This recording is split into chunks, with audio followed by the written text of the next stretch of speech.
โจสักนักประคัดนักกันขันกันจานข้ากันรักทอกจังเลยประคัดนักประคัดนักเบคลากันสักยักตูดิงาขันเลี้ยนโดดจุงกันสม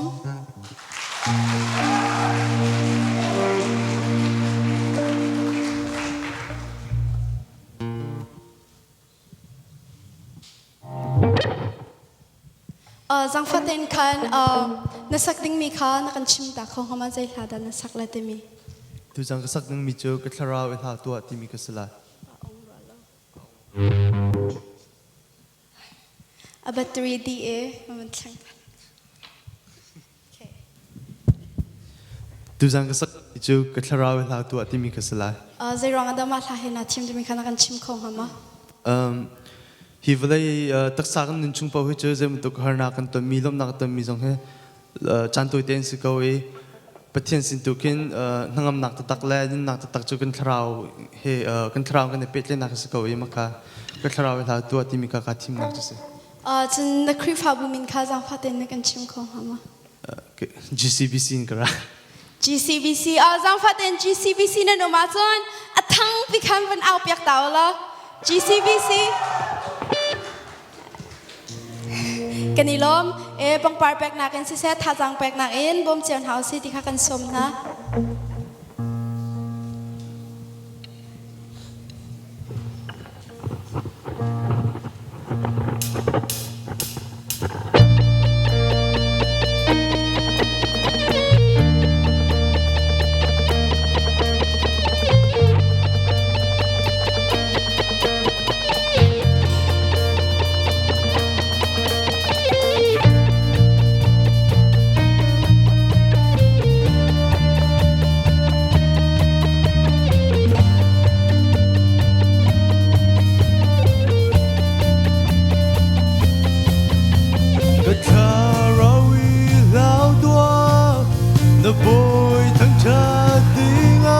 lấy tiếp lắc kiến trôi cần gì rau châu đua tìm cần gì cái thà rau đi tua xiang pha sang đón tiếng ra si na cái rem cần gì pha si na bê cần gì chăng lom nang cái sắc ba in tâm pa bên nang rom cần lút lại đời đôi nang lung tin nè cần xiang pha sang mai cần cuốn lại đời nang suy lực chín nè đen ngầm bi công tình ngã chút amin thiang mi ngã he đông lâu đã rèn thấu sai gan làm lại a thiang gan bụi và suốt qua nang lệ u phát nang chư dung ra na ta an si dia đã rèn thấu gan sa lại gan làm lại a thiang gan bụi và suốt qua nang lệ u phát nang chư dung ra na ta an si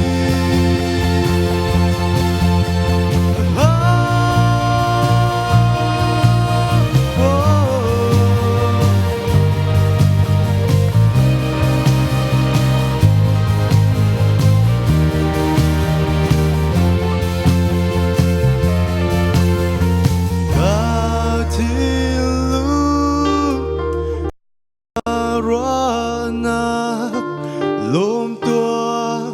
cần xiang ba sang ca nun nak ca tha rao thăng chát cần xiang ba sang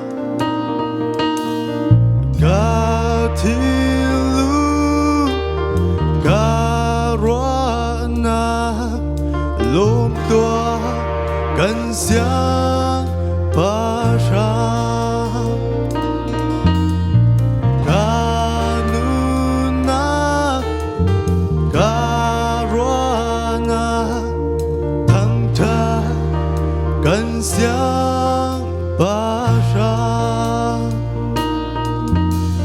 ca thiên lu ca roa na lôm tua cần xiang ba sang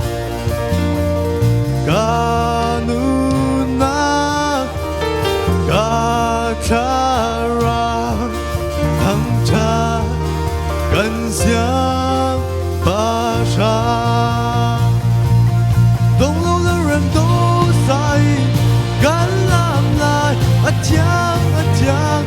gan boy pa sun par nang le u pa nang chu suk za na ta si ya la ran do gan sa lai gan lam lai chang gan boy pa sun par nang le u pa nang chu suk za na ta si ka ta ra wi lao tua na boy thăng cha ding a lady plug in joy kan si ro châu tua tim kan si cả luôn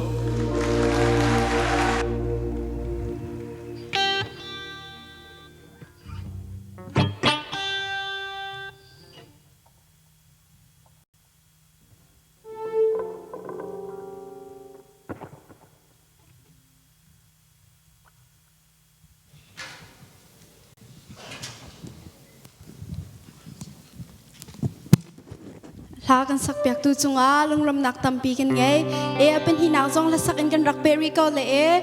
ฮิกาเห็นลากันสักเปียกดิงเอ็นนงากนี่ล้นปาร์กันสมกุดแบงนักกันสมหนาวเส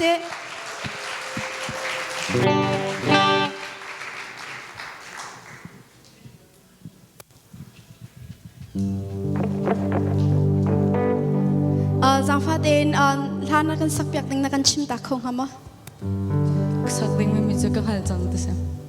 ใจรองอาดามาลัดเห็นอาชิมแต่มีนักชิมของหำใจทรงเวทีนักกันอดนักอาแทงเราไม่จุดประเทศเราลองสิติกังหันจังแต่ดูนักเสียกันนี่ล้อม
ทั่วรู้นะกังเงมีน้องนะจันเศร้าเราโลกของตัว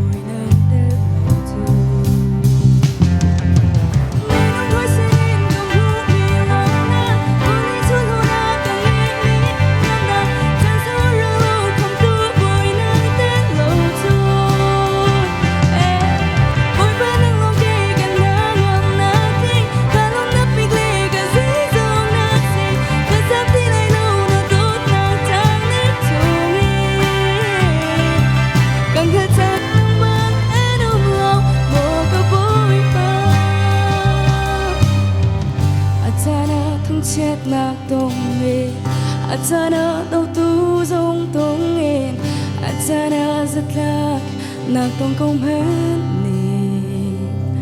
Am lo lay pek mi lum na Urbani supar na sa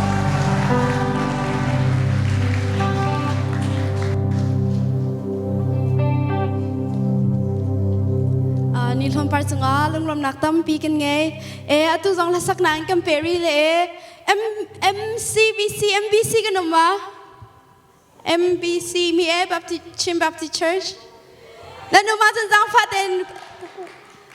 me la yin sile atu kau ding mi he atu akan sak piak tu ding cho hlem ku silai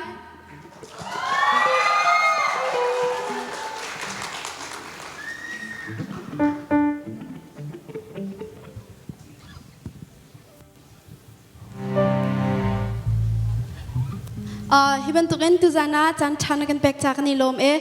jang faten khan tu zanel hana sakding mile zai ronga da ma tha hina chim tu mi khana kan chim khong hamo ka sak ding min ha chun nak thalang ti se ka chim na arong cho kan nu nak he pchen ni ken mi dang cha san lai ding kin kam hang vi se ti ke do rang nga chim kan ilom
bani sumpa nak terus.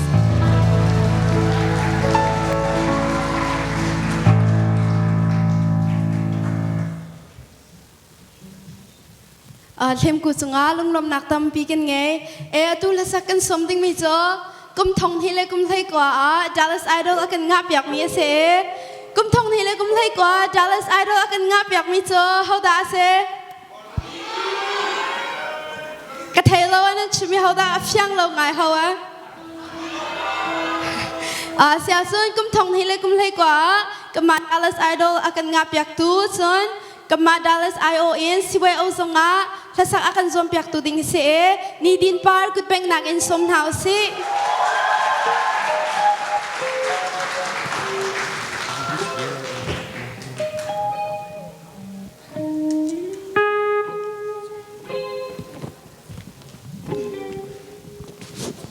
heaven tuk en chan chan kan pek cha kan ilom tuk jang fa ten khan tu nin la sak ding mi le je ronga da hila hina chim tu mi khana kan chim khong hamo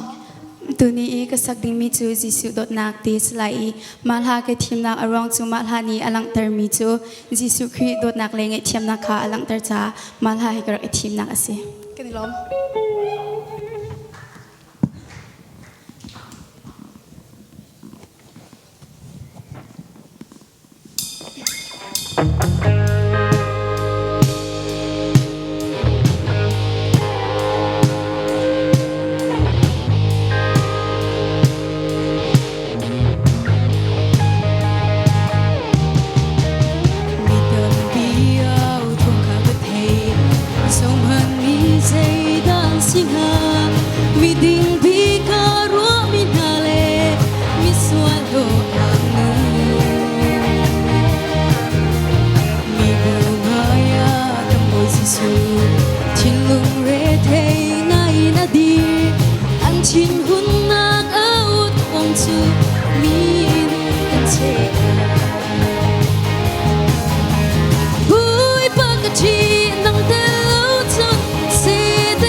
chim câu lại bất chia đôi ta sung sướng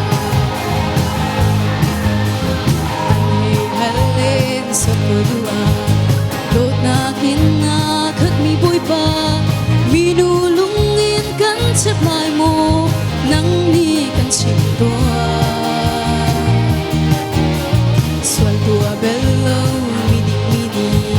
chép ba xa xe mi xuân lu chu say a chim câu lâu thì nạc lô lung thong in naga bui ba cái chi nang tên lâu chun say tên có chung à Giêsu đốt na công hal dua chun Giêsu nia kami mi sualu ka bahal tua ang chim câu lại bất chia đôi ta sung sướng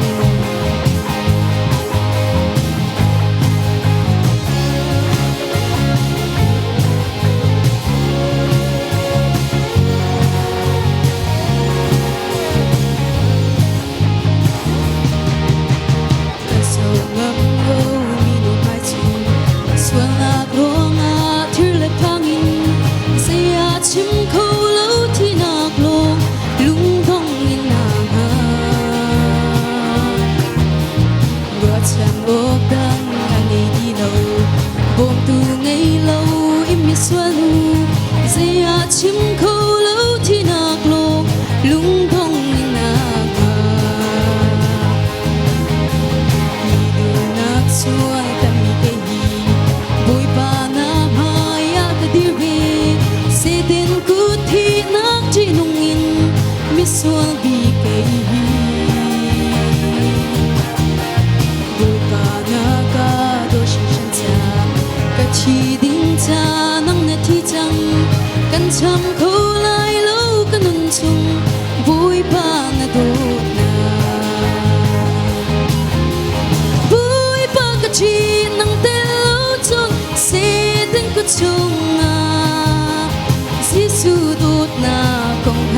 dua chung Zisunia kami miswalu ka bahal tua Ang chim ko lai pachian ko nak sung chu Ang chim ko lai pachian ko nak sung chu Hello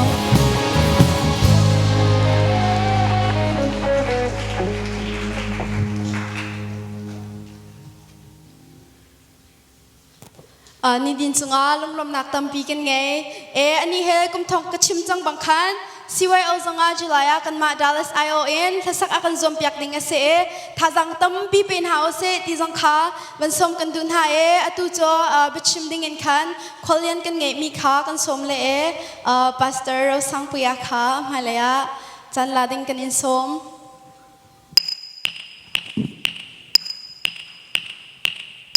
เฮวันตุกินจันนักันเป็กจ้าตั้มปีกันนิลมไลหดคันเบลนักขักตัวเลยไลหดคันanswer นักสังฆาผิดนักสังฆากตัวเวเลยดัลลัสคันนันนมมั้นวมใจร้องอะไรนันนมมินาวิลเตมินาวิลเตน้ำหุ่นหาจ้ามินานักกันหุ่นนิ่งคิดาดัลลัสมินาปนรักเรติกาเตนิจานสิเซตูนีสิเซมินาปลค่ะนักกันหุ่นนิ่งคิดนักกันชิมของหามะ Okay, I'm lost now.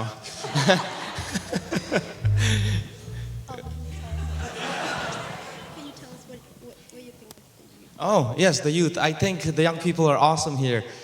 Since yesterday, we have been having Bible study here. We talked about different things, and as I interacted with many of you, I see that you're energetic and you love the Lord, you love God, and you love your community, and you're very involved here, like tonight. So I think this is wonderful. I'm very impressed. กันนี่ล้อมจนมินาวนี่เคนใจฮิดาอินุนปินหาเสติเคนักันดูมี Oh, my wish or my message? Well, I think as young people, our youth, our time on this earth is very short, and especially our time as youth, young people, it's very short. So my encouragement to all of us is that we would spend our lives, we will live our lives in such a way that we're a blessing to other people. กันนี่ล้อมจนอดอกนักบิ๊กไล่หัวน่ะอวร์บิ๊กมีปะคัตเตนรักันชิมละ Oh, wait. Yes, I know. I'm thinking. I've been trying to learn some few words this weekend, and there have been a few new words that I learned. Is it nangkut kankai la? Yeah, something like that, right? กันนี่ล้อม Kalom. Thank you. All right, let me try to say the introduction at least. All right, I've here written down. So, Tuzani arak rakomi Dccyf minau vialtehna nandi laktein boy kri minin nankut kantlehna. Thank you very much for having me here. It is such an honor to give this short devotional talk this evening. I wish I could preach or talk in Laihol, but since I can't, tonight I'll be speaking in English. Most of you understand English anyway. So I've been here for a weekend now. Since yesterday we started the Dccyf youth camp. Many of you came here and we talked about happiness. We talked about being young and what God has called us to. And this evening, I just want to spend a few minutes of your time. I just want to ask you to give me your attention for just a few minutes as we have a short devotion, all right? Allow me to pray one more time. Let me pray. Father in heaven, thank you, God, for giving us this wonderful evening and opportunity to come together for the charity concert. Lord, this is such a wonderful event, and as we spend a few minutes now to talk about the Bible and why we should help others, I hope and I pray that God, you speak to us through your word. This we pray in the name of Jesus. Amen. All right. The question tonight I want to ask you is, why are you here? Why are you here? Did you just come here just because your friend said, hey, concert? Or maybe some of you say, oh, I want to listen to the singers. We have amazing singers here tonight. Maybe some of you actually came because you saw the poster, the advertisement on your WhatsApp group or your message group, your Facebook group, and you say, I want to help others. This is about charity. This is about helping other people in need. So, whatever the reason may be for your coming here tonight, but I want to emphasize here again that the reason why, at least from my understanding, the reason why Dccyf, Dallas Chin Christian Youth Fellowship, has organized this evening is because this is to help our friends all the way back home in Hakka, Chin State, in Myanmar, right? Is it Bethesda Disabled Development Center? I believe that is the center that we're trying to raise funds for. So let us talk about that. Why should we help others? Why should you help others? You see, we live in a society where the society is conditioning us to think in such a way that this is about you, this is about me. That is where the world is leading us. It's asking us to think just for ourselves, right? We say, this is my life. This is my life. Now we work. Excuse me. We work and then we get income. We have some money and then we say, this is my money, right? This is my money. So I can spend however I want. So it doesn't matter where I spend my money. It is mine. That's what the world is leading us to think. But as Christian young people, as Dallas Chin Christian Youth Fellowship, we are called to a higher standard than the rest of the world. As Christians, why? Because Christians are supposed to have a lifestyle, or we're supposed to live in such a way that we reflect Jesus Christ. And when Jesus came to this earth, He lived a life of service, helping others. The Bible says the Son of Man, Jesus, came not to be served, but to serve others. Jesus spent... Maybe I can get a better mic, I think.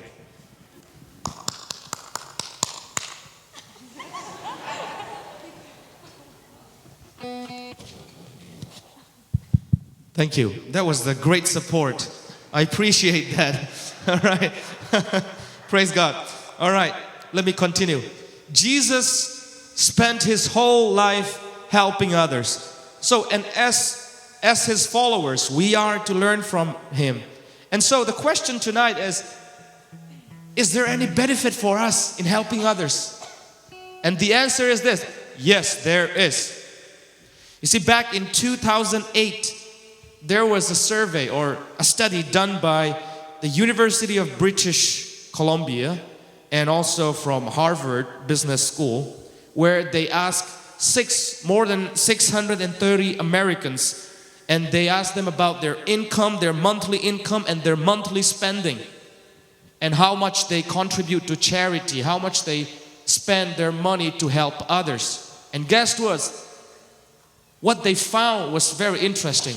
They found out that regardless of the amount of your income, your monthly income may be just $1,000, it may be just $2,000, it may be just $3,000, or your monthly income might be $10,000. Whatever the amount is, what they found out from the study was that the people who spent more money to help others were so much more happier. You see, it does matter where we spend our money. My friends, this evening, let us reflect on that. I want to read to you one Bible verse from Matthew chapter 10, verse 42.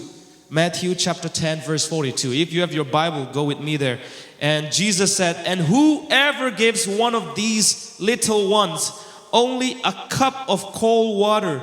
in the name of a disciple, assuredly, I say to you, he shall by no means lose his reward." What is Jesus saying here? Jesus is saying that if we help these little ones, who are these little ones? Now, Who are these little ones that Jesus said if we help them, there's blessing? These little ones can be people who are in need of help. People who are the helpless, the poor, the sick, the weak. And this evening we are here together for a charity concert. Let us dig deep into our pocket, all right? And reach as much as we can out of our pocket and contribute for this cause. That is to help the needy, the poor, all the way back home in Myanmar, in Hakka, Chin State. It will be a blessing for them. And moreover, it will be a blessing for you. It will be a blessing for me. As we help others, we are happier. If we live our lives only for ourselves, that's not a happy life. That's a very lonely life. We all know the golden rules, right? The golden rule by Jesus. What did Jesus say? Do unto others what you want others to do to you. Imagine, we are seeing the pictures here. One of these little girls could have been you, you know. It could have been me, one of the little boys. But you are sitting here. See, none of us, we don't get to choose where to be born. Did you tell your parents, Daddy, Mommy, Papa, Mama, I want to be born in America. Like, I want to be born in Europe. I want to be born in Australia. Did we get to say that? Or did we get to choose which tribe or nationality to be born to? Did we say, I want to be born into a family that comes from a wealthy background? No, none of us get to choose where to be born. These little ones, they didn't get to choose how to be born. It could have been you, it could have been me. The message tonight from Jesus is, do unto others what you want others to do to you. If we were in their seat, if we were in their shoes, in their place, we would obviously be in need of help from others. So I want to encourage all of us tonight. Let us live our lives, not just for tonight, not just for tonight. Let us live our lives focus on helping others. How many of you came yesterday, last night at least? Yes, let me ask you the question. We learned about the three-letter word, J-O-Y, joy, right? Do you remember? J-O-Y, joy, joy. If you want to have joy in your life, J-O-Y, joy stands for, J stands for what? Jesus. Put Jesus first in your life. Number 2, O, J-O. What does O stand for? Others. Let us help others. Y. What does Y stand for? You, yourself. Put Jesus first. Live a life that helps others, that is focused towards helping others. And third, help yourself, you know. And if we live our life in that way, J-O-Y, joy, we will be joyful. Not just in this world, but we're storing treasure in heaven. You may not receive a check in return in this world, but every little good things that we do on this earth to help the poor, we're helping God, we're helping Jesus in a way, and we're storing treasures in heaven. So my fellow young people tonight, thank you for coming. Thank you for having me here. Let me end by saying that as Jesus has commanded us to help others, to serve others, let us serve these little ones tonight. These little ones tonight. Let us dig deep into our pocket, pull out as much as we can, and contribute for this cause. May God bless you all, may God bless us all, and may God bless Dallas Chin Christian Youth Fellowship. Thank you.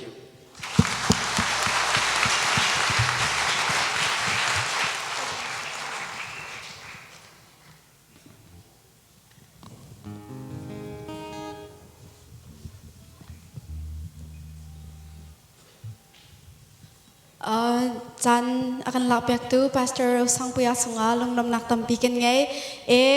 ชุดลองเตกันช่วยละสามีลองเตขากันเจ้าหน้าตุจกันจ้าพี่เต็งกันดีเวนฮาเลลากันสัตย์ฮาเล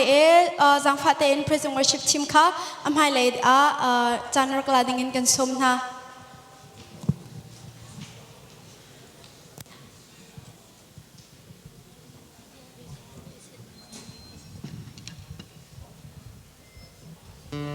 นั่นนี่นัวมาอันโอทาตักนาเซอัตุจดิสิต amazing great ทีมหากันสัตย์หาไล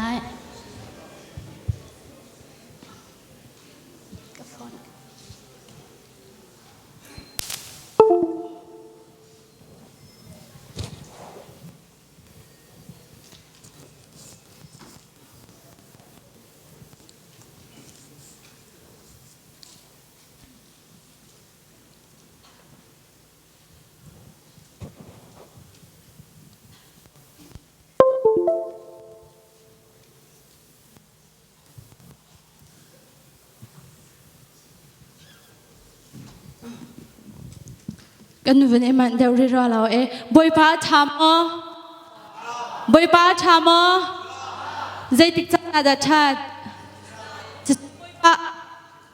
บอยป้าทำอาจงซาลินบอยป้าทำจะจะตุจานจงหักหันอันวันสิบปีป่าเราหนาเต็นลงโลมเต็นทนวมเต็นกันสักจะหันหาเต็นนักขับวันส่งกันดูนะ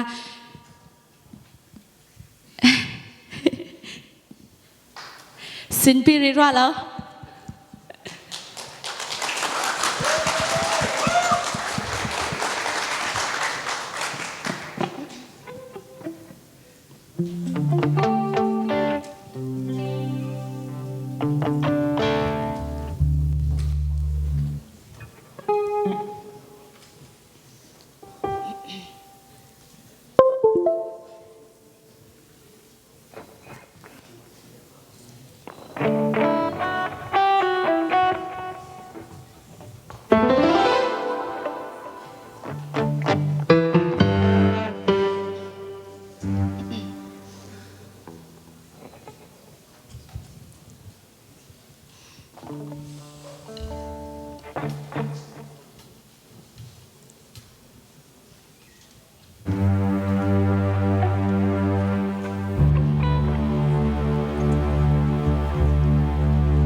กันจ้าพี่เตบอยปัสปานาตากุแบงที่เท้าสิ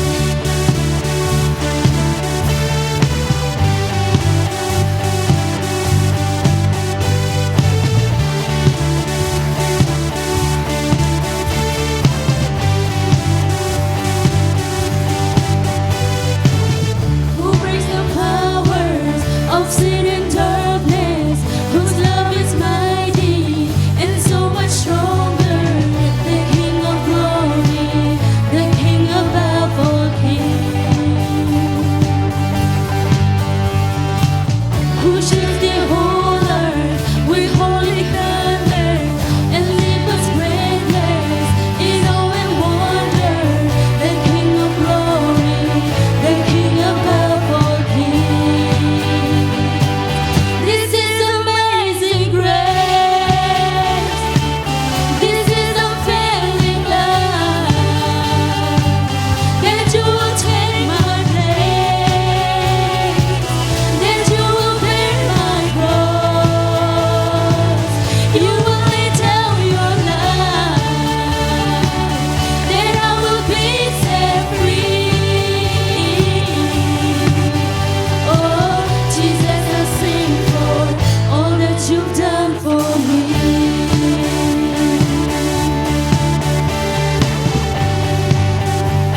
Worthy is the Lamb who was slain. Worthy is the King who conquered the grave. Worthy is the Lamb who was slain. Worthy is the King who conquered the grave.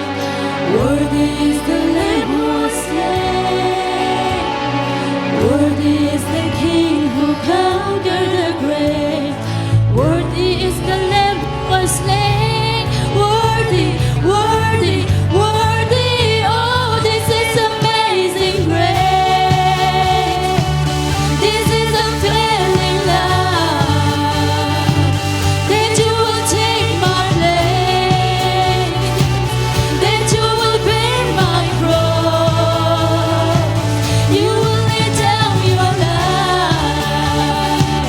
that I will be set free. Oh, Jesus, I sing for all that you've done for me.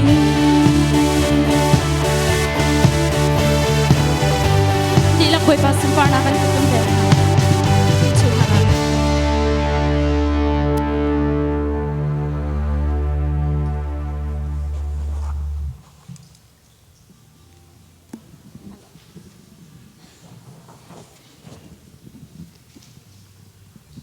Boy panis simpar nak so ko se atu zong nizan arami ni kan chun chun he zan he arami ni kan chun nan thai di chang le o tha tak tak mi se lam thapin ara kan chang be mi se he ka hen tha sa ding in Rebecca lunglom nak he kut beng nak he som nau si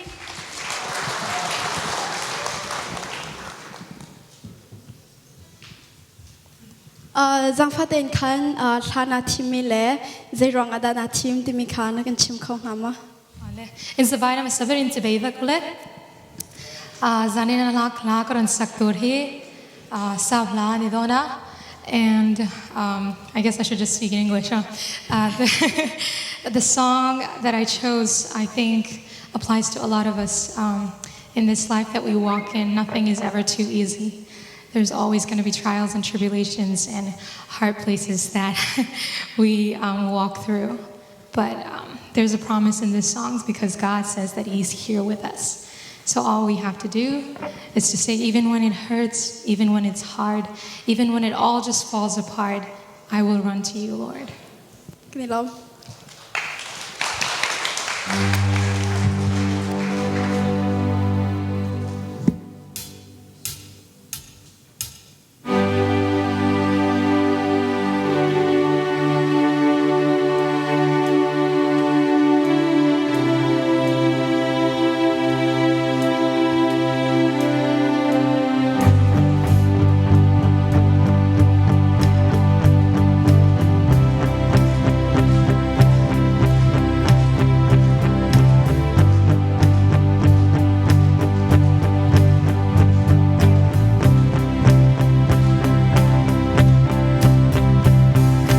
Wish it could be easy. Why is life so busy? Why is pain a part of us?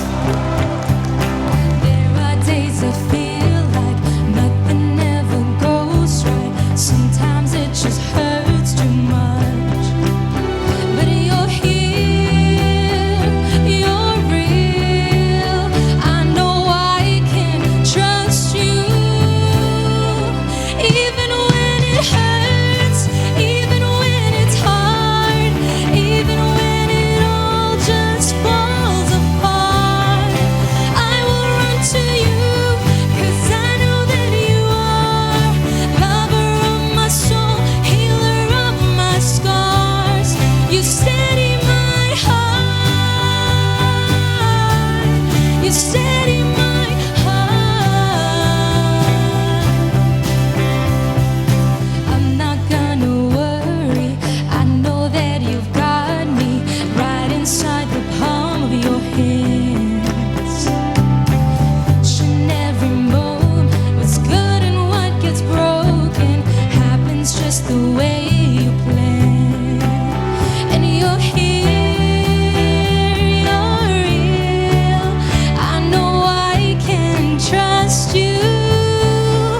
Even when it hurts, even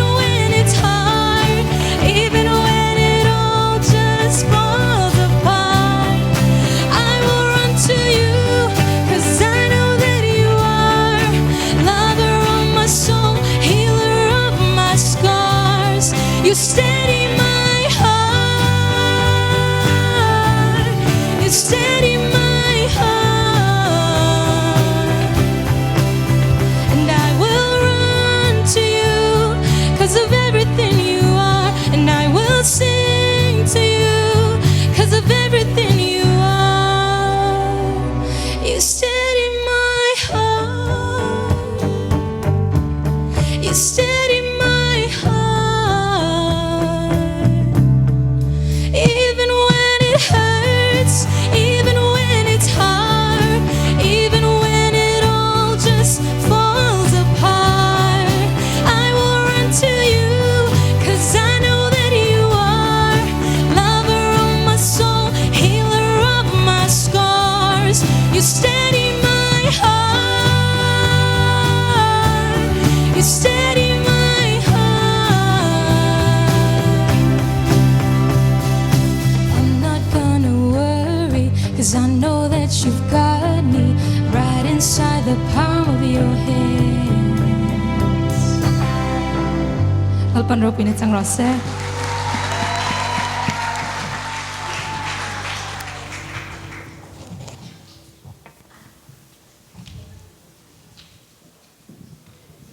Rebecca sunga lung nak tam pi kan nge e kan kut bang piak chan tan hau si lo vai khate at sunga lung nak tam pi kan nge tim tua na zong tam pi nge lo in kan arak phak nu si kon ate kan athiam tak tak e atu zong la sak na kan kan rak peri ko le e kam phir ri lai lo da te kra e kum thong hi le kum lai syria kan Dallas Idol anga e siwe o zong akan Dallas kan io in kan thasa akan zom piak mi se ho da sile tenen ra Victor Sungwan starting in kanin som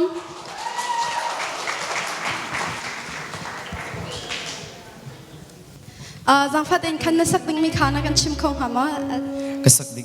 sak ding mi he kol la se dima ke ba ti se kol ha kha chong lo mi kha tam thai lo mi tam pi kun mi ke zong kha ka thai ve lo e Zang fat in kan na la sul lam jin je rong na thim ti mi kha Zang fat in ra kan chim ta lo asul lam cho hey kan ka bom he te fu ke se ka ja kani lo asul tu chang ka bom ti se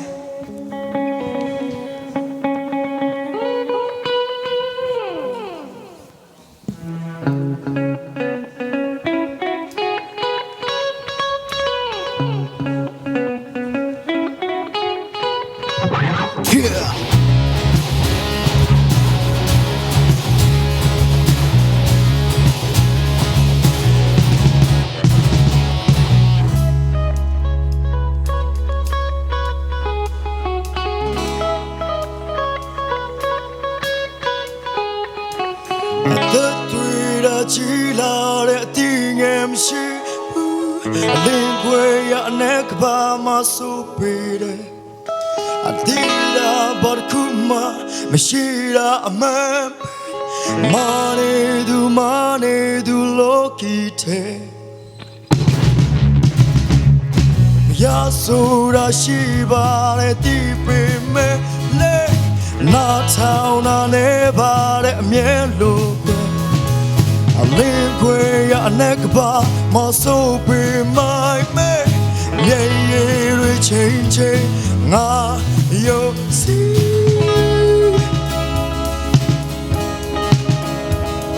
su dao hinga chi kwe de hey dima hey dima ya le we mo dwi ya hey give up hey give up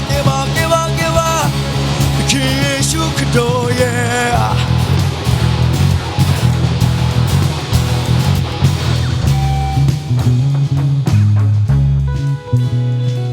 Alingwe ya nekba masupi my me ya gwe ya pitwe gulo ni de Tira barkuma mshira amame no nai na neba de maswan zao na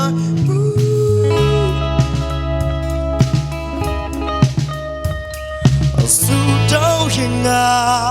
chi kwe de hey dima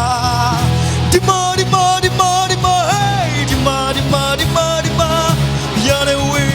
ngo zui ya hey give up hey give up the king yeshu kudo yeah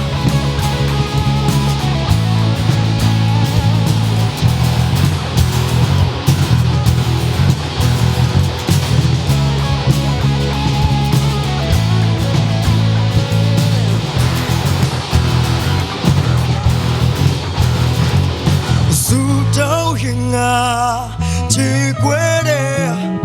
su đau yên à chỉ quê đê hey đi mà đi mà đi mà đi mà đi mà hey đi mà đi mà đi mà đi mà ya để quê ngô truy ya hey kê ba kê ba kê ba kê ba kê ba hey kê ba kê ba kê ba kê ba kê Giêsu Kitô yeah hey đi mà đi mà đi mà đi mà đi mà hey đi mà đi mà đi mà đi mà ya để quê ngô truy ya hey kê ba kê ba kê ba kê ba kê ba hey kê ba kê ba kê ba kê ba kê Giêsu Kitô yeah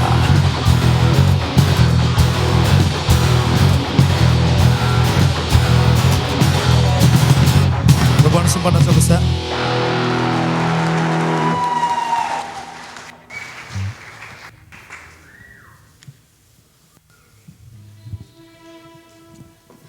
Victor chunga lunglom nak tampi kan ngai idol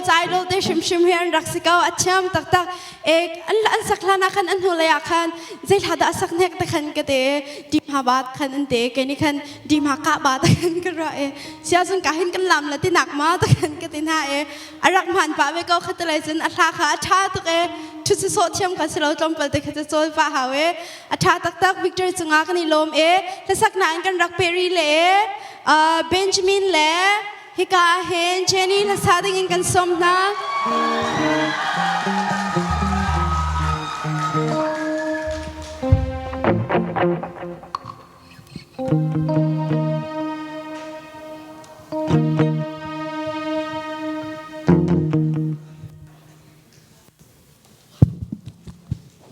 Zang faten kan sorry Zang faten kan lana ni tim mi kha na kan chim ta khong hama chun zai rang ada lana ni tim te mi kha Tuzan kan sak ding min la chu ka phom chin lai ti se e atlang tar pia chimbang in kan ni jang nei hla in adot na kam phon chin lai ni lom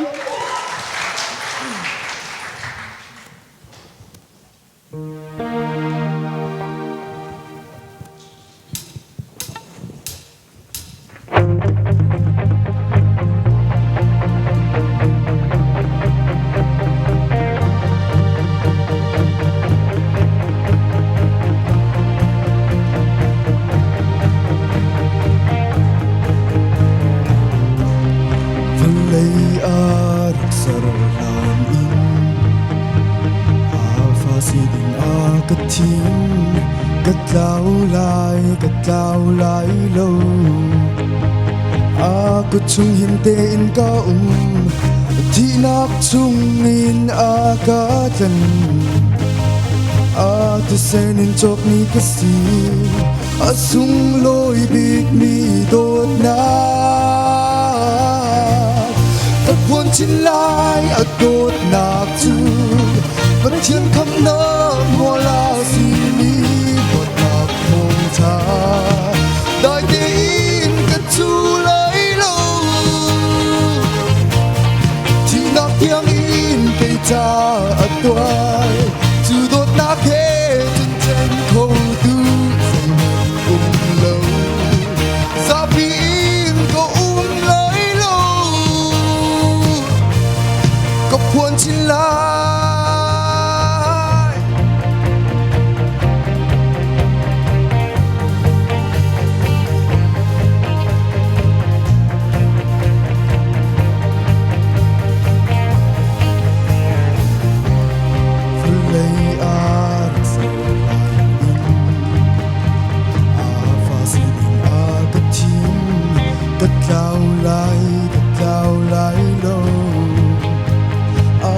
chung him te in ka thi nak chung in akatan tu sen in chok ni ka si asung loi big mi dot na ka pon chin lai adot nak chu wat thian kham nak mo la si ni dot nak kong tha dai te ka chu lai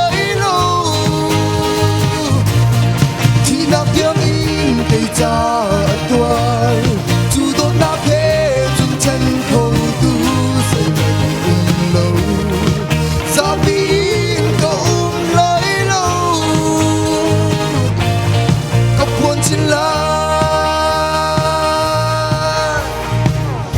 ser kan tu ni tiang nakadot nak sung zal tiang sual mui la katau chan zong a lung sau thim fol in nak nga sual mui nak chung kan lon nak thei den nak nei lo dot nak min lor ak thau lai boi pa nang he chun zong za gra tha chu so ti la atu thau tim chia in chang sei no zum ta in a rian kan chuan lai nun nak dong tiang phun chin la bất chiến không nỡ mùa là xì mì đốt nạc thôn cha tại tiếng cất thu lấy lù chỉ nạc tiếng in cây cha ở tuổi chú đốt nạc hé chun chân khâu tu say mần lâu ra pin có lấy lù có quân chín lai ở tuổi mà tôi nào huy nặng chung vẫn chân thuận nặng mùa là xì mì đốt nạc thôn cha đại tiếng cất thu lấy lù chỉ nắm tiếc cái quân chiến ra đốt hoa chú tôi nắm thế lại chân cao lại là áo pin này đừng đi là cái quân chiến này ra pin có lấy lâu lại cao lại là áo pin này có quân chiến này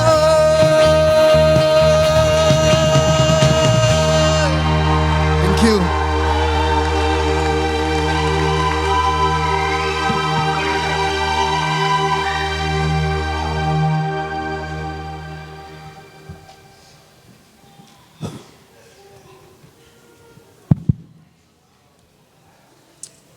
Anum mo?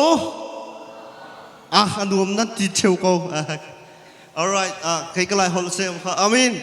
Atu su kan hubal lawmi, kumdang so kan hubal lawmi te. Atu kumlonga kan hu me. Hauda kan aula tinan ruwa. Hauda silay tinan ruwa. Silo nanipal. Atu su Miss 2017. Rodi. Kan som chang lai kut beng na kan som lam se Rodi kan farnu se mo he Rodi ni kahin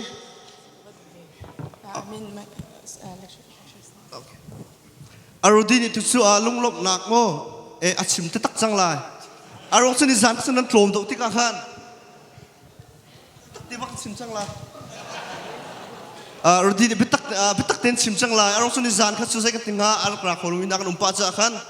atu zana achin mi ahoi kum do nan mu na tiga hen atam pi alung ai lom tu zat hizat nan ratiga hen alung hui tu chen mo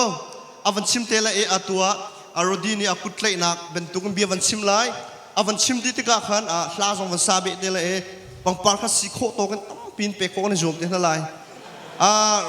tu zan na kan tel pi cha kan lom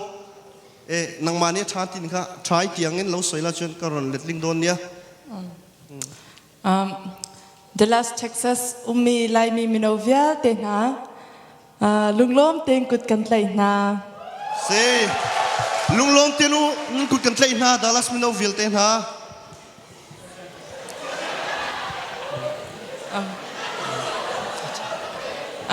zanin charity concert hela inzinga ka hotel ve thei kalom maya atu bentukin bom chat haw min ha bom nak ding concert nan tu me kar ke tel kho sa tam pilung lom nak nei zarina kan hun man hi thil poi mo tak le rongbon na poi mo tak mai nin ka sha tu zane tu bentukin kan chan kan manning na he abi pi tuk mi program se tu zane in sha chawin ke chi Mizoram atanga local kan nia Mizoram lama po charity event hi kan war ve maya ke chunan thai bentukin Mizoram long klai le krami ka se event tu bom chanak zong Mizoram le zong kan tu pa lang mang ton chanpui ngai te chanpui le amamo te ta na hen ta ang hun buat sei hi Mizoram chunga po hang kanin ti mu chau me ka bentukin bom chat haw min ha Mizoram le zong hin zek tinga sangkip na zong betak ten akan chol kan chang to ne Mizoram le zong Dccyf point tiang hun chatak me buat sei hi zong chang ula chin chan zela nei ula acha ka tia atu bentuk Dccyf dengan thiltu me tha tuk nong thren amale zonga ken abom chat haw mi bom hei ti bentuk he amale zong tu chin lang mang ko a tha tuk me thil se atlang pui thu in hang charity event kan ti ang kan hi kan hoi hot hun ang chu hun pui kan ti Christmas ang chi te kum thar wak vet ang chi ate hian ni china atu bentukin i bentuk kan manton ti kan chulan chin tampin chu Christmas kum thar nas to ne Mizoram chunga big chuanin chiat na lian tham tok enge tlang ram te nia lei min ti ang te na sa thin em ya I heng ang hi kum tin hianin khoilai hmun ai mo hianin a om ve zia chunga tan chuanin po sang sang hianin kan nei thina Mizoram le chun tlang ram stika se tinga lei min ti bentuk ton cha kena bom chat haw mi na ken zungzal ton ima cha kena ken kipina kan chol kan chak ton Mizoram le zonga Dccyf point tuntuma hami Bethesda Disabled Development Center how puina turata tiang hunin buat sei hi inti cha anni va puitur khanin mimal tin te khawa kala va thlen kha har sa mara chu heng ang helai huna ti hanin fundraising in neya puina turata na heng ang hunin buat sei hi aro puilutuk atu bentukan alai tlanga bom chat haw min ha phu Bethesda Development Center ti mi khamantuk phu na cha kahena bom chan ding mino nan di mi he asung loi tuk mi thil se chu ba ka zan ina hemi program a hlotin na tan hianin mi thanem tak mai inkal khom the hi inin lungrwa hlei na langa inti thalutuk ya tu zan rak ramia tam pinan rat kho cha ma ni hina kinan lung ai rual nan thil tu me tha tuk rung tran tlem lua omlo tam lua omlovin kan nei ang te zanina hian phal takin pe turing kanin som boka tlom le tam le silona siang te in bom chan haw min ha cha na bom chan naw si fanti chan tlem kan tirik bele lok du chu pathian hian in mishing te milo siam hianin ron piang chhuaka dama na thoka thile top tur ke mania I hun mang mol thi top tur hian min siam lawa boy pani minunga kan sera hin chu vale chunga chu tlom pala thi than chol ding hin a kan ser lo kan mishing puite ne na cheng hawa in puito na indom kang turin min siam ani akan minung ho he na mun khate khosak ti khat le khat ibom chan ti ding boy pani a kan ser na china to soi kan ngei thak ang deuh khanin I midang te kan chan pui hianin I kan sel na po hian lo that pha em maya tu men tu mi khat le khat kan bom chan ti ka kan ngin dam nak cha zong hin thil thangai mi se dam thalai ve po hianin enge kan mishing pui te kanin mamo to ni chu tiang ani phei chuanin enge pian phunga rual ban lote mo heng phei hi chuanin chan pui hi an mamo na sale zwal do na adam min ha mana ibom chan khat pakhat le bom chan kan her sia chun kut ke tlam tling lo min ha chi chin jo zai tlukun da bom chan an ver chi chin lai chung ang chan pui theitura heng tiang malak na siam hi a fin thlak leng ka sia chu men tuk bom chan dingin binno nan izate le men tuk na khokhan mi hi til tha tuk mi asia champui ngai te chu champui turani te chu kandil ru hi chang kan shefeka amairo chu tunla mi kan boy to malak tak hi ahara mase tuna heng ang in buat se hi chingzom zel ula rongbon na poimo tak ani ti kha kanin cha tharle ni sela bom chan hauti hi minung chung kan thai ko na in atata tuai thir har ai mi se asina in atu men tuk nan tu te atha tuk male jong tu chi chino ben tuk thil tha tuk mi se ate chuan min zai tir ven tum boxia ka soi sei to lo nga kha jong ka soi thei chu ni se se tu chu la ka sa chang la te kalung alom tuk asina lop nak biman chimji ka thim lo te tung chimjang ba tung hla sa lai pang par tam pi pe khok ni zum lai ardi ichunga kan lom tak se ni ai la so zolo a chim tha ri la chim ri la kala saktori zai mi va kan lo wang hla ka shenem vak lo ke chu mara chu voina khanin biak ina CRC khan kan ning khoma ta khanin ka zaya chu ta ka hlasak chu karon sale do na ati kimna nangani chumam le pathian ro puinan chuan kama zai ti ang khacham borak karon nei vak lo mai theya amai ro chu uluk de mi lo ngai thak sak be thau don nya cái là sami chuk silo asina in ka sikho token ate ka salai tunisia si zonga la ka sa abi zorum le sa tuk mi ka silo tu nai ka la sami bentukin khan je ka dinga athiam tuk mi ki ka silem lo asina in pathian thang that nak cha le nan ma cha kan phur mi la te ka van sala te chu cha chun chuan chuan kazai min puiturin Rebecca guitar min play sektorin ka som piano right piano van som avansa chang lai le pangpar tam pi pe khok ne zum na lamo au mi di lak ten si thong jong ne pek vela kai ne thu he si sang jong ne mo kan de khu sia na kala sektor hi akul lut to ka lom chalo sha mula okay kala sik ding mi azin tu na te ihil ram la mu te se rat thu chang lai kala sektor kha kanun na la ka khum tir chati kha kala sak ding mi kanun nak bolu chin ti se cha tak good big cha now see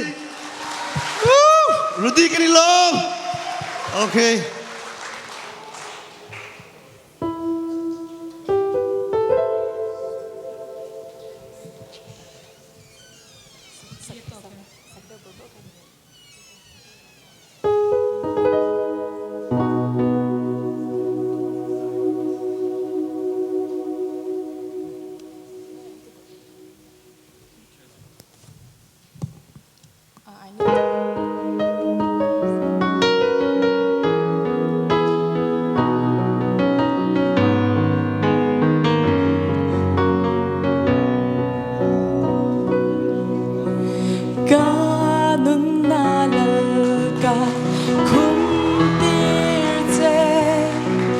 love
lo mẹ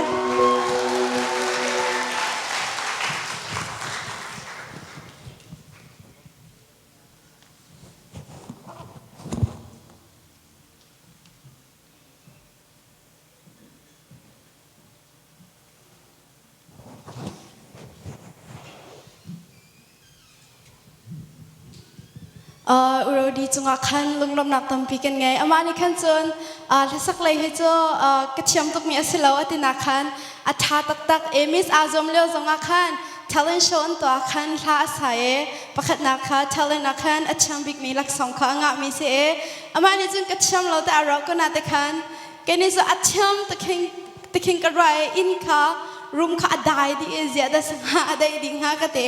acham tuk te khanan ro chela data zum na ka ngai e uro di cha khan kan kut kam beng pyak than ha le wai kha te achunga lunglom nak tampi kan ngai adam pa lo nak te khan or zang kha pit pa ko na te khan kan ma dot rong akhan lasak khe foilo mis na te khan akan sak pyak e achunga lunglom nak tampi kan ngai e atu zong lasak nak en khan kan rak pe than ri le e dot big la sa ding in kan in som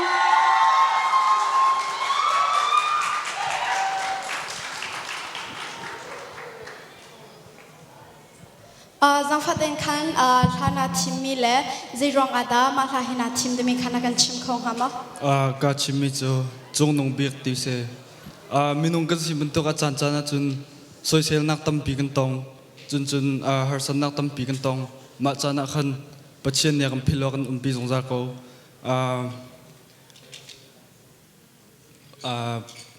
ma tra khan pachien ka thai in thajang la than ding kan som na kilom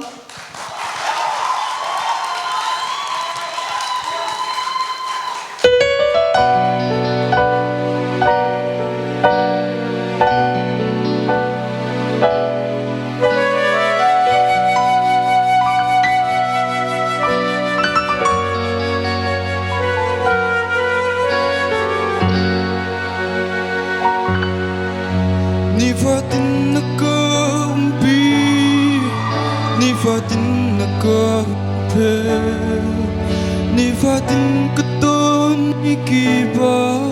tay nakna kape ngay chana akan him darliu chana kathaza zaitik chap pa kan lam chuan ter tu boy pa hem ti anwa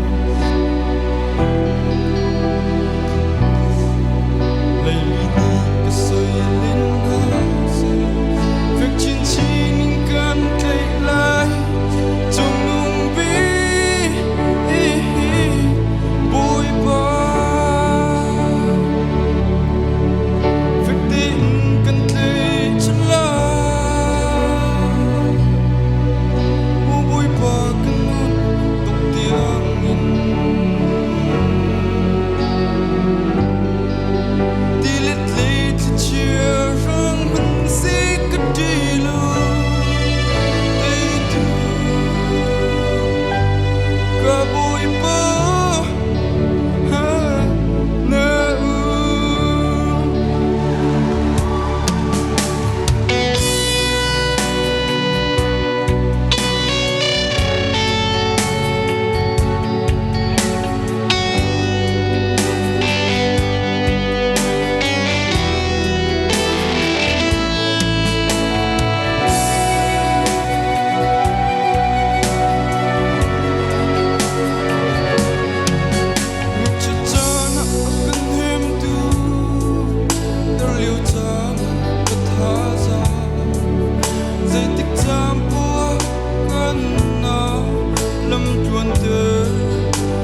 dot big chunga lungram nak tampi kan ngai cham tak tak se atu zong special in kan akan request tan mi atwan rigo na te kan adok nak zong akan ha request nakha anga than te le ha request man tu kha ki pangpar zor nak akan pek asate zong kha ban som chen ha ka du chun pangpar le people khanan jok mi kha zang fa te in kan icha lo in kan be chol ha lo around so jok pek an dun ha te kan adi lang mang cha kan jang fa te kan icha lo in kan nam pek line ha tu kan jo lo pen ha o lo te kha ban som kan dun ha chun atu concert kan to mi he CCN ne live in kan thlap yak CCN nan chung zong lunglom nak tampi kan ngai chun live in kan zau tu mi pivial te zong nan chung lunglom nak tampi kan ngai ti zong khavan chim ka du atu cho special ha kan sak pek tu ding akan the one and only Rebecca Kha could bring nagin som tanrin house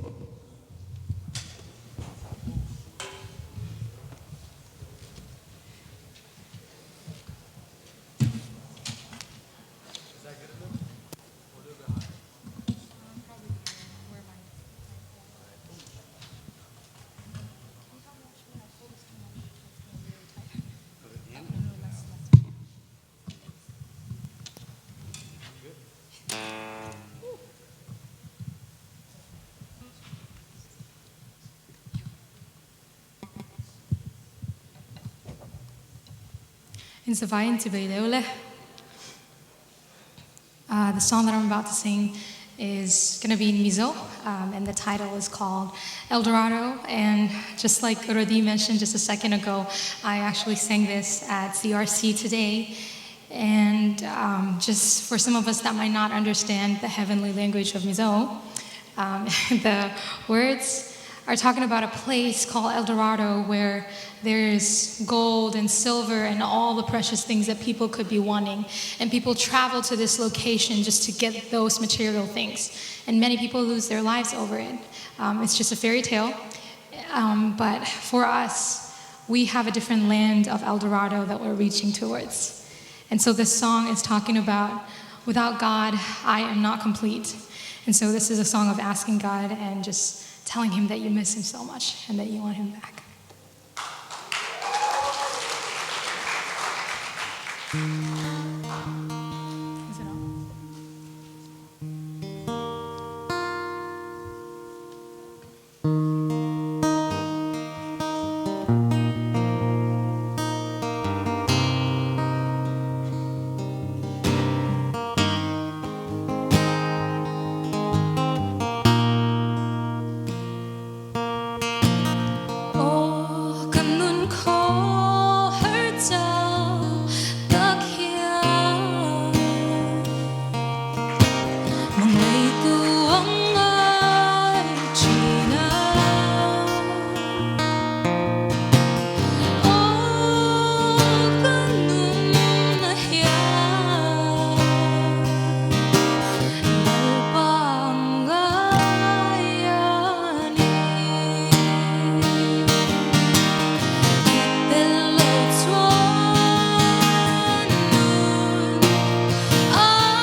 เรเบคก้าลุงลมนักตั้มปีกันไงมาอดีตอีกสองคอนเสิร์ตอดีตอีกสองอาคารมันถักนะคะอ่างะเตก็ไล่จากอาคารมันถักฟินันดัวส่วนคอนเสิร์ตที่คันมันถักนะคะนี่ถักปีโคที่สองข้างมันชิมนะตูสองละสักนักกันเปรีเลยละสาตูดิงะเมสเล่อายังเล่บยักตินกันสมนะ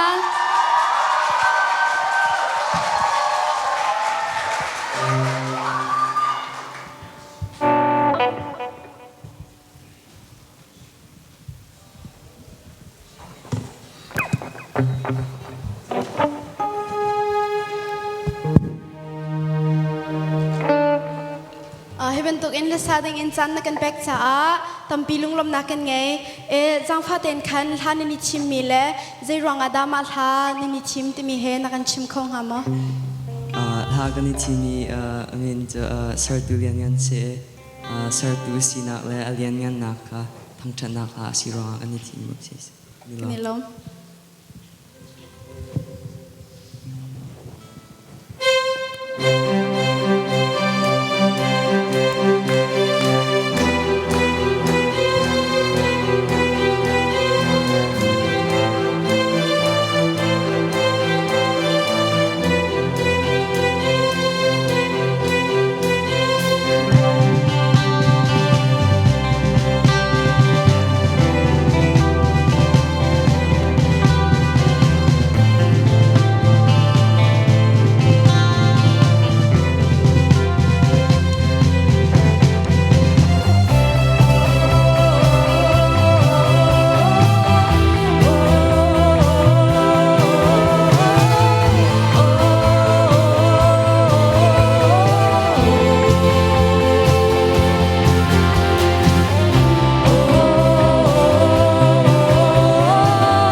knocker on the door, serve me to so can be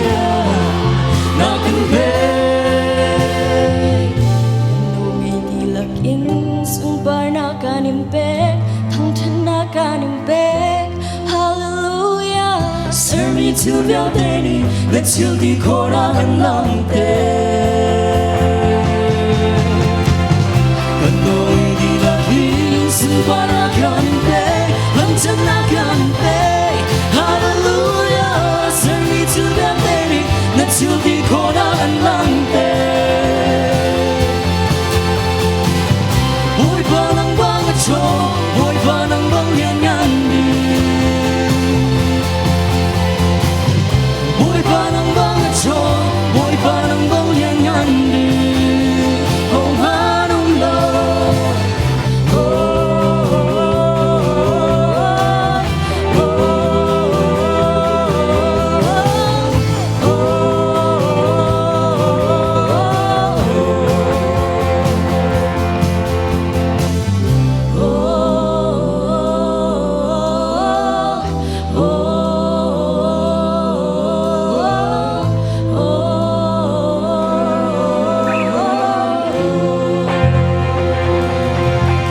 Bacani sumpah lang sa saya.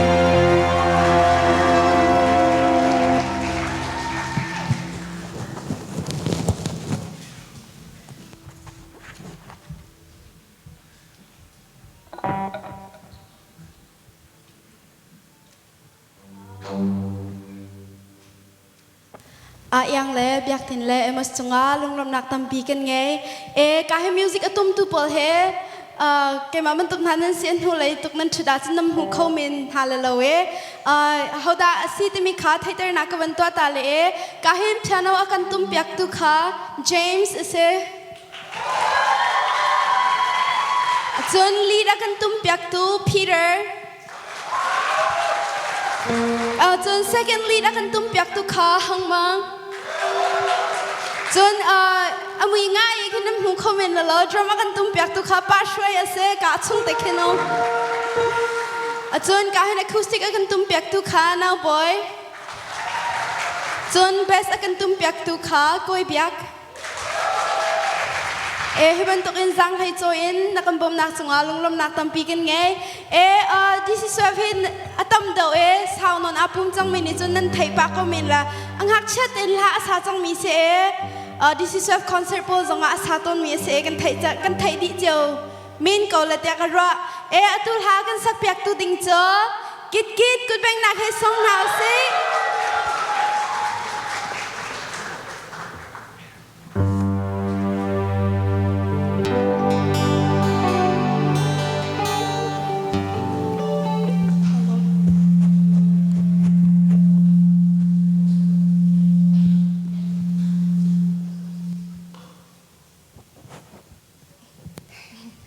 heman tokin kikit jana kan pek sa kani lom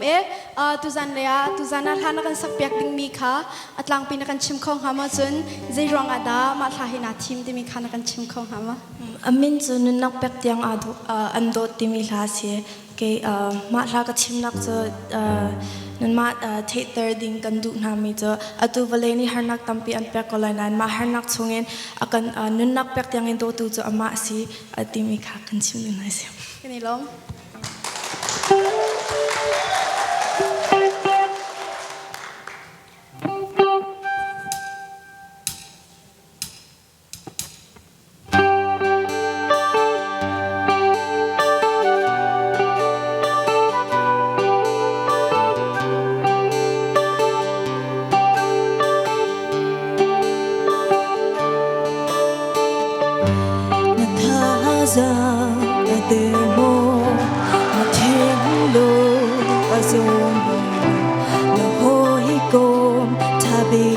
xin biết tất cả chim tí lâu tịch nương rê thề mô đoạt thân nát đông mô đoạt đi chờ vào tê dành mình lâu chi ăn chân thì tịch nón nón chỉ super nó nón chỉ ta xin là cha don't na le zang pa na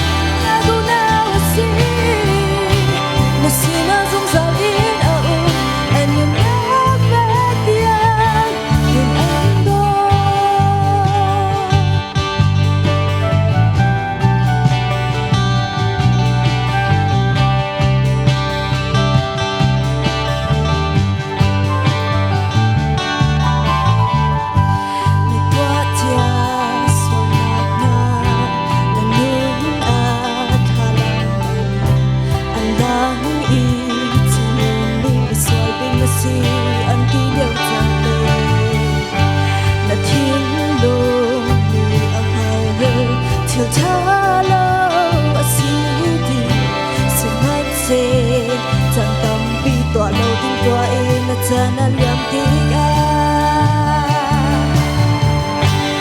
na na na Giêsu bê lô na chiri ta xin na chia đôi na lê giang pha nạc ni an khen lâu an tới tóc nàng lô dù mong ta khôi cha asi bố chân ta gu na asi na xin na dung giật in âu an na nhớ bé tiền in anh đôi gần thấy lên chiri kia về ta xin na tin nằm gần bên lại ta say nằm in bên nằm chiri a giang lại na xóa nặng cho sen tu bờ mi sẽ mi tâm không hơn sẽ lo cất chân tay lại hô ra nằm lệ đang lại ở bên cạnh nàng ở xí ta na na na Giêsu bê lô aku tak tahu nak haman chim la lên anh hear me ang ngất anh tay biết lại anh luôn từ lại dù mong ta quay ra anh xí bông chân ta gu nào anh xí là xin na sống giật yên âu anh nương nhớ bé tiếng in anh gót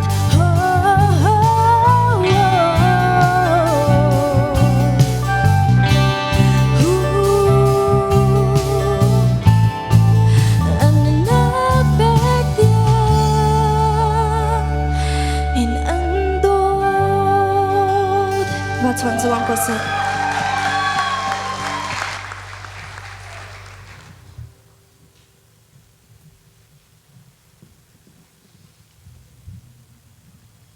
kit kit sunga lunglom nak tampi kin nge adi deng bang chang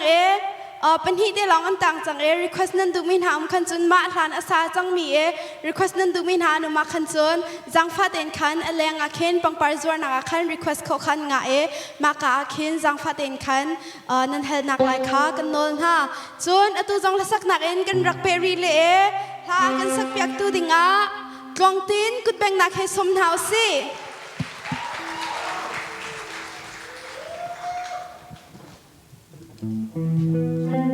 Jan chan kan bek cha kan ilom jang phat en khan tu jan leya na kan sak piak ting mi alatlang tar le zai rong ada ma la hena thim ti mi khan kan chim khong ha ma ka team mi cho tangam na kling ti ko ama pathian na bom chen bo chen hangam lai zai bo khatlin ta lai kan ilom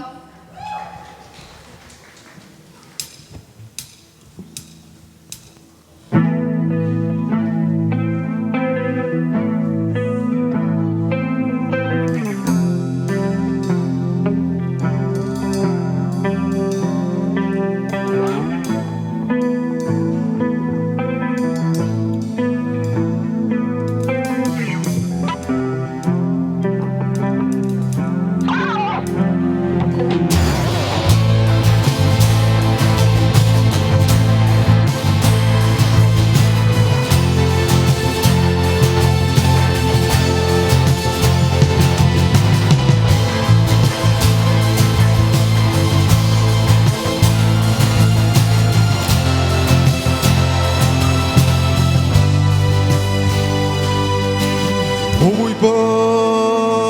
hi vô lấy chung à bung sư du nạc lom thế ca col nang ma kha col da y lom na in thơ chân cha ca mình si mình se tha ngâm khâu lâu mồ mồi ba nâng lâu chú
thon tho có mình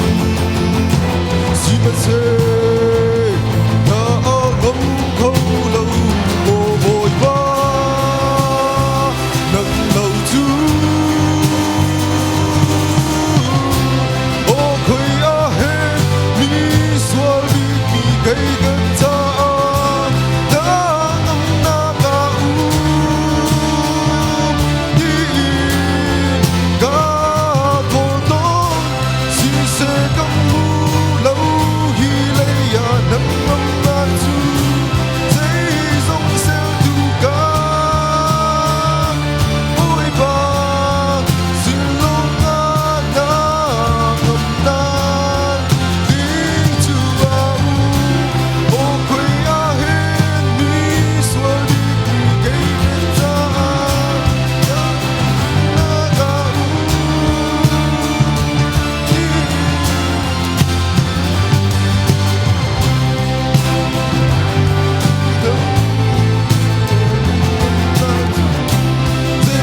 dòng xeo tu ca ôi ba xin lỗi nga na ngâm na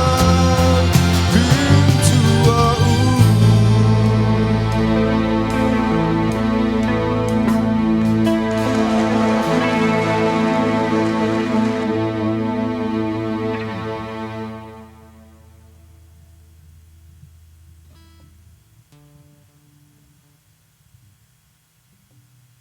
Dong nak lai kam phan thoma chang ko request lo khan chun atu he dong nak si chang request 2 minute numa khan chun jang fa ten khan an hulaya atu ten khan kal ding kha kan som na atu wal ha kan sak pek tu dinga hika hen top thang kut bek nak he som nau si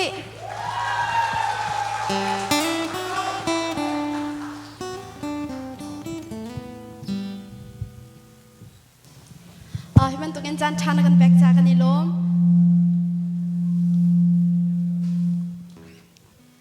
jang fa ten khan tu jana sak pek na kan sak pek dinga na thimi hla atlang tar le chun zai ranga da na kan zai ranga da ma hla hina thim timi kha jang fa te in na kan chim khong ha mo tu dàn cái sắc tiếng mấy chỗ nòng mà cha cam bẹc lại thì sẽ cái thím thọ chân chỗ hi bên tục in dây căn tila căn ngày chun te căn ô căn dài căn tila cho là sa tu long sa lâu in ang căn dầu tu ang căn bom tu căn hồi lệ te chung ngã cái dây căn tila ama cha bẹc đi khe thil lung khe mà khai pin hào sĩ thì khe cái đủ sẽ cái lom kan ilom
cha tim tâm da la ka teri volei kanun tu a ka her mi vialte na ka pekdi ka ji lai lau ka him nak lung na si ka rar vialte te tu na si boy ba tu ka thona boy ba tu ka hina boy ba tu tu khal tha bi ka si boy ba tu ka him boy ba tu ka ra wa tha bi him na asi cha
tu zan la sami vialte chan hang mi vialte nan zapite chunga lunglom nak tampi kan nge atu zong request kha cha khan request kha karak chim ko le jang phate khan ke ma tho hauti lo khan achang chang te tu khan rakdir te ola ti zong kha kan som na apakhat nak biga khan Benjamin kha vanuk thang ne request Benjamin sila ma so apen hina khan Victor kha hika pastor chompyak dinga kan sommi pastor sang puyane khan request Benjamin kho khan asitela John 20 kha Amos ni khan request Victor adi khan 20 kha sading in achung leya chan lading in kan in somna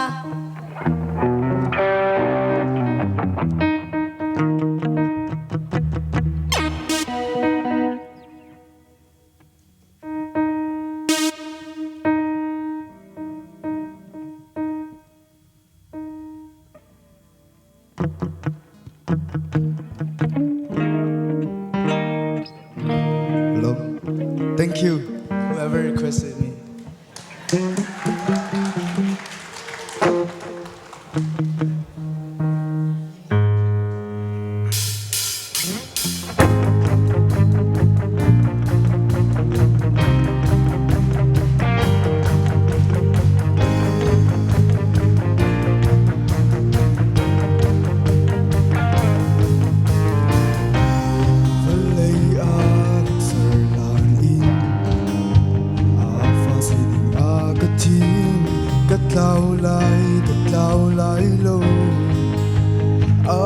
chung him te in ka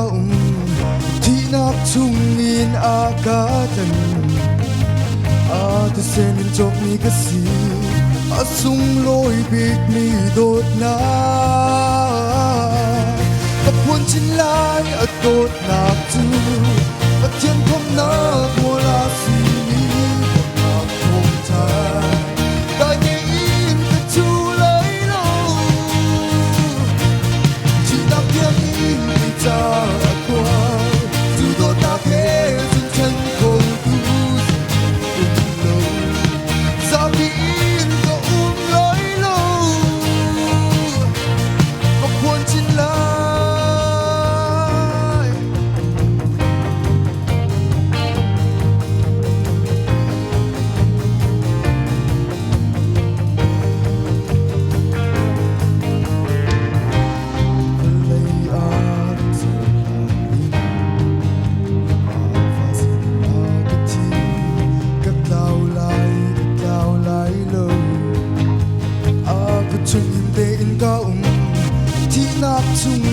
agadan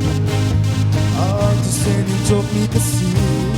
asung loi big mi dot na kapun sin lai adot na tu atien kham na mola si ni bot na khom cha dai in ka tu lai lo chi na yang in bi cha tua tu dot na ke sin chen ko du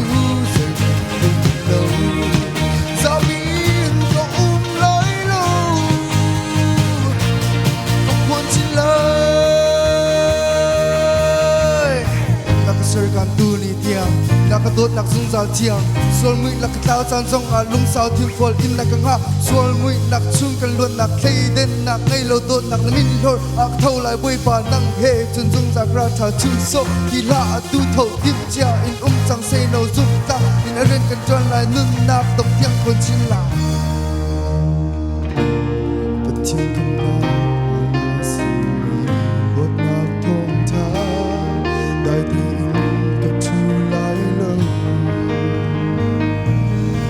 Nạc tiếng in cây cha tuổi Chú đốt nạc hê chân chân khâu tu dây mình lâu Gia bin thật chú lấy lâu Ngọc buồn chính lại ở tốt nạc chú Và thiên khóc nạc mùa lá xì Một nạc không thà Đại in thật chú lấy lâu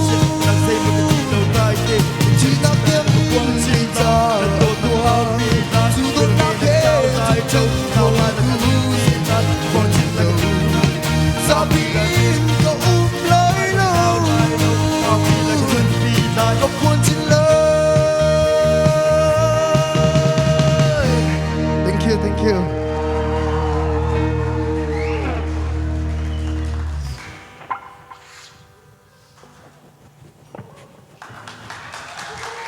Thank you. Thank you.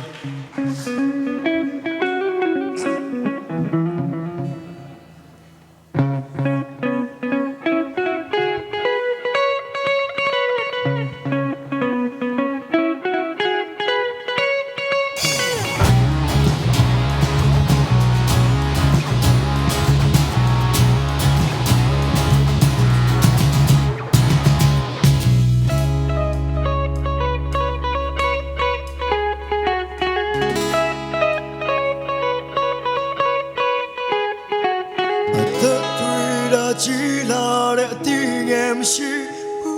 liên quê ya nè ba ma su pide thì là bát kuma chỉ là mẹ mane du lo kite ya su ra chỉ ba để ti pe mẹ na thao na ne ba để nhẹ du Nek ba ma so pe mai me ne ye re change a yo si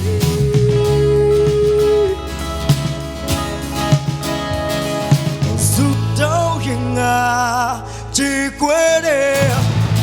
hey ma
lấy chung hùng sư du nạc lòng tế ca cô nâng mà tha cờ đạc yên một câu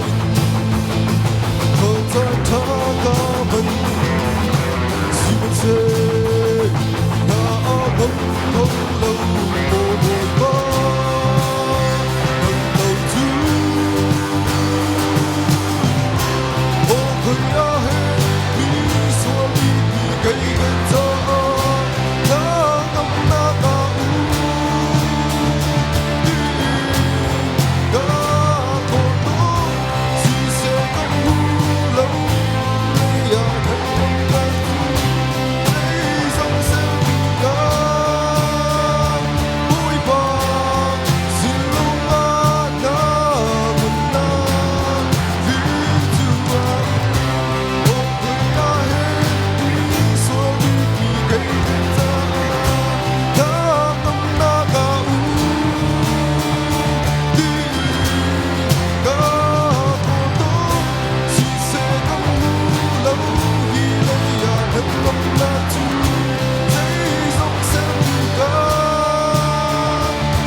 ตุจานกันจันพันนักโจมาเวียลจุสิเล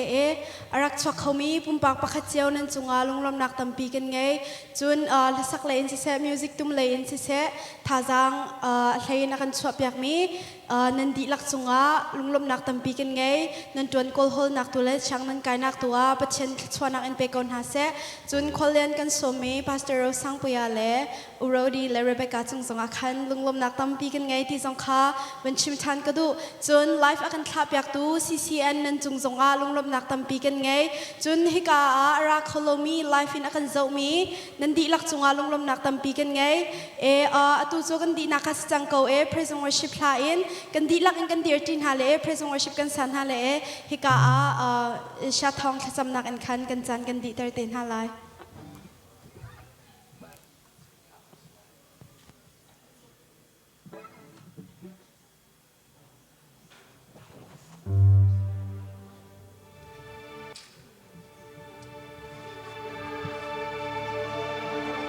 บอยปาชาตุกทุกชั้นอาคำทองไล่ดองจัดช้างทราแล้วมันเป็นจุดเวนนักทองอินอัตุจันดองดองจังนักพักเราจับเชนมินมาสบิกทางพลาสติกเอาเสะกันจับปีเตคันกำปองกับมนุษย์เป็นที่เจ้าข้าสร้างฝาเตนบอยปานันโดดตุกจากกันเป็นตีตาทาลายบอยปานันโดด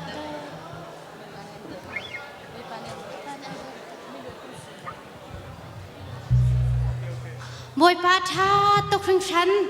ฮิตลุกนังในไก่มีส่วนกันสิเกาหนาเตอินอามาที่เส้นทองอินนังในไก่มีลวดกันสิจังตูจากกันชิลลงดีหลักเตอินประเทศสมปานักจากกันไปกันแปลงขนาดไหนมีลวดกันสิจังติมภาษาที่ดีกันส่งนะ